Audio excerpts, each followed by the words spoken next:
Good morning. I want to come in here and talk to you guys this morning about some of the questions that I get asked on a regular basis. Number one, how did I get into the industry? Two, what's the craziest thing I ever caught? Three, what do I do with the animals after I catch them? I get questions like this all the time. So today I wanted to actually kind of focus on what we do with the animals once we catch them. Okay. It's not about what I want to do with the animals. It's about what the state allows me to do with the animals. So state regulations are first and foremost. That's what we're going to follow. We're going to do it right or we're not going to do it at all. So it's when you look at the way the Georgia law reads, it now states all rabies vectors may be euthanized. So in years past, it said all rabies vectors must be euthanized. So may and must got kind of swapped around about a year or so ago.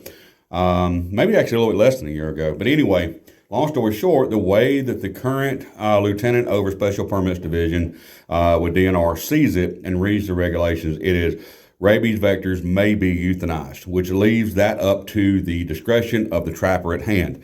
So now it allows me the opportunity that if I catch a raccoon that's got a calm demeanor and it's not overly aggressive and I have permission from a landowner to release it, then I can release that animal.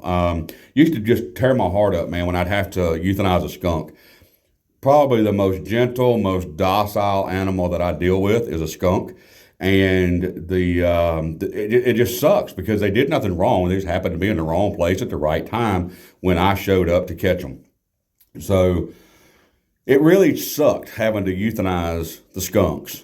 Beautiful animal. Yes, they do have a small odor, but they don't smell as bad as people think they do. We can get into that that's a whole different story for a different day. But what I want to talk to you about today is just what we do with the animals. I mean, if I've got permission to remove them, I have permission to release them, then I can do that.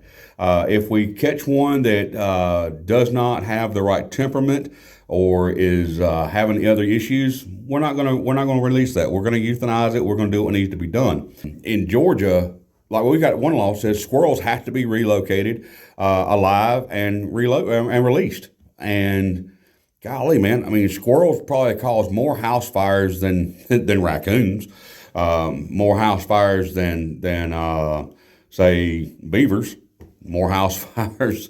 That would be pretty bad if I had to get a beaver out of your attic. Anyway, that just kind of that tickled me.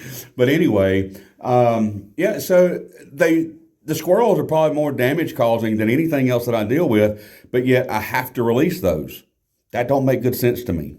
But that's the way the law reads. So that's what we're going to do. And anyway, so we'll follow up with another video here pretty soon. I don't know if I'll be doing it from the office or I'll be doing it in my truck, but we'll answer some of these questions that you guys keep throwing out there in the comments. So I appreciate it. I'm Alex Williams, Final Trace Wildlife. Looking forward to seeing you again next time.